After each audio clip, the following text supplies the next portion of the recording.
Goeiedag en welkom by Tabernadei se aanlyn diens. Tabernadei beteken werkswinkel van God en ons glo dat in Augustus God spesifiek aan sy kinders se verhoudings wil werk by ons in die gemeente en jy wat dalk gereeld na ons dienste kyk. Ons noem hierdie reeks tot die dood ons skei. En dan wil ons hê, jy moet saam met ons 'n paar commitments maak, 'n paar ondernemings maak ten opsigte van jou eie lewe en jou verhoudings. Kan ons dit aan die begin sê? Hierdie is nie net vir getroude paartjies nie. Hierdie reeks wil ons ook met ongetroudes praat oor hoe berei jy jou nou al voor om eendag 'n goeie en gelukkige huwelik te hê. Dames, kan ek by jou begin? Kan jy onthou hoe jy as 'n jong meisie, miskien al op skool, gedroom het oor hierdie feetjie prinses troue en alles wat presies reg is en hierdie wonderlike man op die wit perd wat jou voete onder jou uitslaan, jou uiteindelik vra om te trou and they lived happily ever after. En die ontnigtering dan baie keer vir vrouens binne in die huwelik, as hy, never mind dit wat jy gedroom is nie, maar ook nie is wat hy voorgegee het voor die troue nie. Miskien kan ek vir die manne vra, hoe het jy oor huwelik gedroom? Oor hierdie vrou wat jou op die hande dra en jou soos 'n koning laat voel en sommer net alles doen en jou gelukkig hou en toe werk dit ook nie uit nie. Miskien is jy ongetroud en jy droom nog steeds hierdie drome van 'n perfekte man of vrou met wie jy gaan trou, hierdie perfekte sprokies huwelik wat nie gaan wees soos enige ander huwelik nie. En miskien is daar waarheid in, dalk is dit veronderstel om so te wees, want huwelik is iets wat deur God uitgedink is. Die probleem is, as ons in 'n verhouding ingaan met 'n klomp verwagtinge, en ons almal doen, en dis reg so, maar hierdie verwagtinge word nie ontmoet nie, dan volg daar teleurstelling. 'n Verwagting wat nie vervul is nie, maak self seer en ongelukkig en dit bring frustrasie. Craig Groeschel het een keer gesê, a great marriage is possible, but honestly, it's not likely if you do what everybody else is doing. So as ons gelukkige huwelike wil hê, moet ons iewers iets anders begin doen, want skynbaar werk die tradisioneel nie, want almal dink hulle huwelik gaan anders wees, en dan kom daar frustrasie en seer. Ek onthou, toe ek as 'n jong predikant die eerste keer mense begin trou het die statistiek gesê, 1 uit elke 3 huwelike in Suid-Afrika gaan dit nie maak nie. En dit was klaar erg genoeg om te dink, 33% van huwelike gaan iewers in 'n skei of opeindig. Vandag die skokkende statistiek in ons land is dat dit meer as 2 uit elke 3 is. So meer as 67% huwelike hardloop iewers in die moeilikheid in. En dan vra ons die hoekoms en die waaroms rondom dit. En hier's die een ding wat jy 'n paar keer dalk gaan hoor in hierdie reeks. Huwelik is 'n verbond. Dis nie 'n kontrak nie. Dis nie 'n ooreenkoms nie. En dis waar die tot die dood ons skei vandaan kom. Want net soos God se ewige verbond met my en jou as sy kerk, as sy volk, as sy kinders, verwag hy dat ons so ewige verbond met mekaar sal maak. 'n Kontrak is iets wat deur verkeerde goed of goed wat skeefloop beëindig word, maar 'n verbond, net die dood. Net die dood bring einde aan 'n verbond. En vandaar ons commitments wat ons van jou vra. En kom ek sê gou waaroor praat ons vandag en in die weke om te kom, totdat die dood ons skei. Commit ons om saam na God te soek. Nommer 2, commit ons om regverdig te beklei. Nommer 3, commit ons om saam pret te hê. Nommer 4, commit ons om onsself rein te hou. En die 5de een waarmee ons afsluit, baie belangrik, commit ons gaan nooit opgee nie. Ons gaan aanhou veg vir ons huwelik, omdat ons weet, dis God se wil, dat mense nie moet skei nie. So, kom ons vra vandag, getroud of ongetroud, hierdie belangrike vraag. Soek jy 'n lewensmaat, of soek jy na God? Wat is vir jou die belangrikste? As jy ongetroud is om 'n man of 'n vrou te kry, die belangrikste ding op jou agenda? Of is die belangrikste ding om God en sy wil in my lewe te soek? As jy reeds getroud is, wat is die belangrikste? Om 'n gelukkige huwelik te hê en geluk saam met jou man of vrou te beleef? of om God eerste te soek. En hier's punt nommer 1 van my boodskap vandag. God moet altyd die nommer 1 wees. Altyd oral in jou lewe moet God nommer 1 wees. As jy nog nie getroud is nie, jou vriend, vriendin, boyfriend, girlfriend, verloofde, hy of sy moet nooit die nommer 1 wees nie. God moet nommer 1 wees. As jy reeds getroud is, jou man of vrou kan nooit nommer 1 wees nie. God moet altyd nommer 1 wees. Jesus sê in die bekende Matteus 22:37 sê hy, Jesus antwoord, jy moet die Here, jou God, lief hê. Hy moet daar wees, dis die prioriteit. Die Here God moet liefgehê word.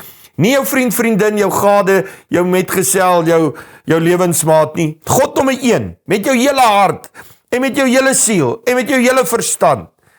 En dan tweede, jou naaste soos jouself. So of dit 'n vriend of 'n vriendin is, as jy ongetroud is, en of dit binne die huwelik jou man of vrou is, God eerste, hierdie persoon tweede. So kom ons praat gou met ongetroudes. Mense wat graag wil trou. Het sy, jy's jonk, jy was nog nooit getroud nie, of jy's dalk 'n weduwee of weduwnaar, of jy's dalk 'n geskeide persoon. Hier's 'n kommitment wat jy vandag moet maak. Ek commit om die een te soek. Nou daai een het ons nou vasgestel, dis God. Ek commit om die een, die nommer 1 te soek, terwyl ek myself en my nommer 1 my voorberei vir my nommer 2. Yes, dit is so belangrik dat jy snap wat ek sê. As jy ongetroud is, in plaas daarvan om te soek na die een, ons hoor dit baie keer by jong mense, wat sal kom en sê, yes, ek het nou 'n girl ontmoet, ek dink she's the one, sy's die een. Sy kan dalk iewers die nommer 2 word, maar kom ons soek na God as nommer 1. En in hierdie wagtyd wat ek nie nou iemand het nie, moenie paniekerig raak en dis waar ons vingers brand. Want party mense voel, yes, die klok het nou begin loop, my tyd raak min. Nou moet ek die eerste en die beste vat wat verbykom. Nee.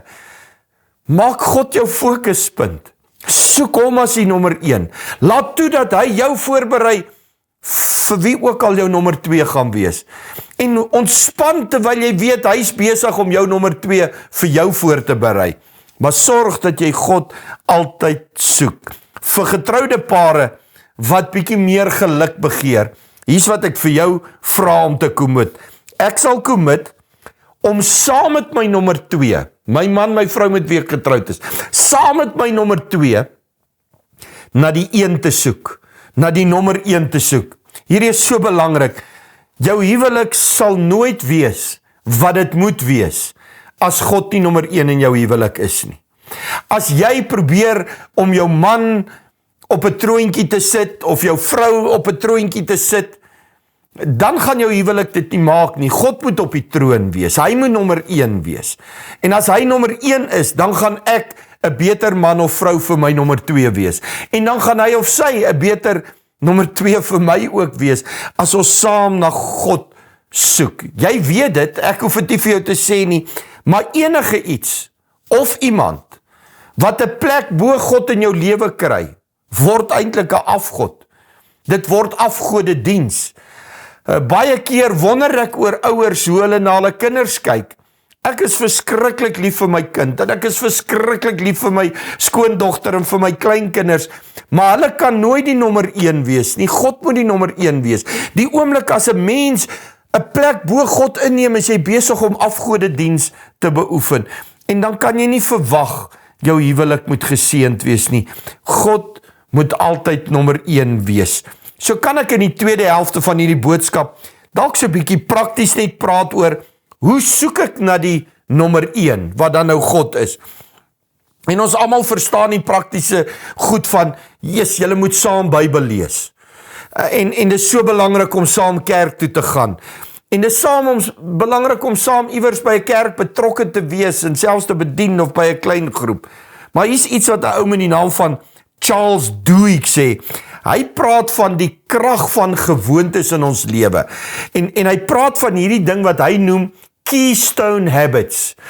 Dis 'n klein besluit wat ek maak om sekere gewoontes in my lewe te kry, maar as hierdie keystone habit in plek kom, het dit die potensiaal om 'n sneeubal effek te hê, om 'n ripple effek te hê. As ek dit kan regkry, byvoorbeeld, om elke oggend op te staan wanneer my wekker afgaan.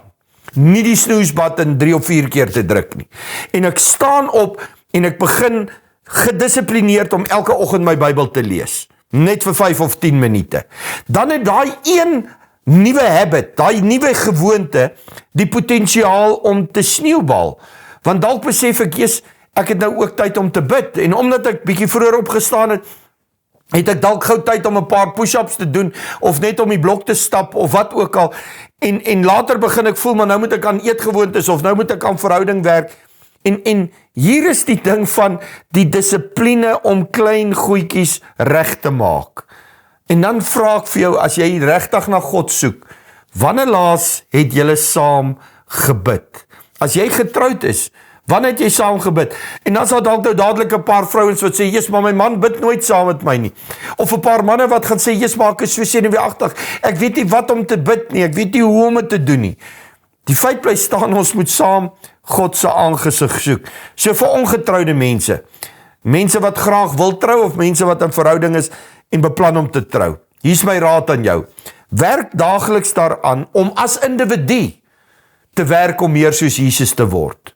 Werk daaraan om in jou privaat hoedanigheid, los van jou vriend, vriendin, verloofde, net alleen by die Here uit te kom. Want onthou wat ek vroeër gesê het, jy gaan uiteindelik iemand se nommer 2 wees, want God moet nie nommer 1 wees. Maar laat toe dat God jou skaaf en skuur, sodat jy uiteindelik 'n beter nommer 2 vir iemand kan wees. En vertrou die Here in daai tyd wat jy hom soek, dat hy jou nommer 2 ook vir jou voorberei. So as dit by alleenlopers kom, jy het alleen tyd met God nodig, sodat hy jou kan skaaf en skuur, om uiteindelik die mens te wees, wat jy gehoop het God ook vir jou gaan gee, dat jy so iemand vir iemand anders kan wees. By getroude mense, wat meer geluk in hulle verhoudings begeer, die amazing ding van om getroud te wees, jy kan enige tyd, enige plek, saam met jou maat bid, of dit in die sitkamer is, of dit by die kerk is, of dit by 'n kombuistafel is, of dit in die slaapkamer is. Iewers moet julle hande vat, en saam God se aangesig soek, saam bid, dat die Here julle 'n beter nommer 2 vir mekaar maak, saam bid, dat God sy nommer 1 plek in jou lewe sal hou. Eintlik vir getroude mense, is gebed iets wat so intiem kan wees. Kom ons lees 'n baie bekende versie in 2 Kronieke 7, vers 14. Hy sê, as my volk oor wie my naam uitgeroep is, hulle verootmoedig en bid, en my aangesig soek, en hulle bekeer van hulle verkeerde weë, dan sal ek uit die hemel hoor, en hulle sonde vergewe, en hulle land genees. Nou ek verstaan hierdie versie is aan 'n volk geskryf, en ons wens dat die Suid-Afrikaanse volk hierdie wil doen, en terugkom na die Here toe, dan gaan dit baie beter gaan met ons. Maar ek wil vir 'n oomblik hê, dat jy as individu, as 'n enkel lopende persoon, of julle as 'n egpaar, saam na hierdie sal kyk, veral as jou huwelik dalk so bietjie deur stormwater gaan, en julle meer as gewoonlik beklei, en julle al begin praat het oor om 'n prokureur te gaan sien. Luister net gou wat sê die Here oor jou huwelik. Hy sê, as hulle self verootmoedig en bid, en hulle saam my aangesig soek, en hulle bekeer van hulle verkeerde weë, dan sal ek uit die hemel hoor, ek sal hulle vergewe, en kan ek dit hier inlees, hulle huwelik genees. Miskien is dit 'n gebed wat jy as individu moet bid. Here, help my, dat ek nie so aan mekaar fout soek in my man of vrou nie, maar help vir my om te verstaan wat my foute is. Ek wil u aangesig soek, ek wil u wil soek, ek wil bely wat ek verkeerd doen, kom vergewe my, maak my heel, dat ek 'n beter nommer 2 vir my lewensmaat kan wees. Kom ons begin saam die Here vertrou. Interessante statistiek wat ek lees, dis eintlik hartseer, maar navorsing wat in Amerika gedoen is, bepaal dat slegs 8% van Christene, nou praat ek nie van die trou- en egskeidingssyfers in ons land nie, ek praat van Christene, net 8% van Christene bid gereeld saam, binne in hulle huwelik.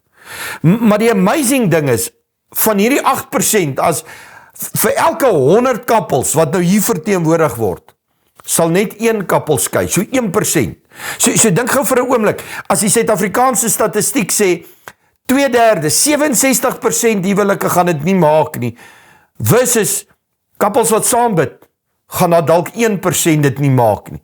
Ewe skielik, het jy 'n 99% kans om 'n gelukkige huwelik te hê, as jy regtig God se aangesig soek. Manne, jy kom dalk uit 'n huis waar dit nie gebeur het nie, jy het nie 'n voorbeeld gehad nie, jy voel dalk jou vrou is geestelik sterker as jy. Onthou, jy is die koning, priester, profeet in jou huis en in jou verhouding. Begin met iets eenvoudig soos tafelgebede. Begin om eenvoudige gebede te bid in die oggend en net te sê, Here, dankie vir my vrou en my kinders. Wil jy hulle vandag seën by die werk, by die skool, beskerm hulle.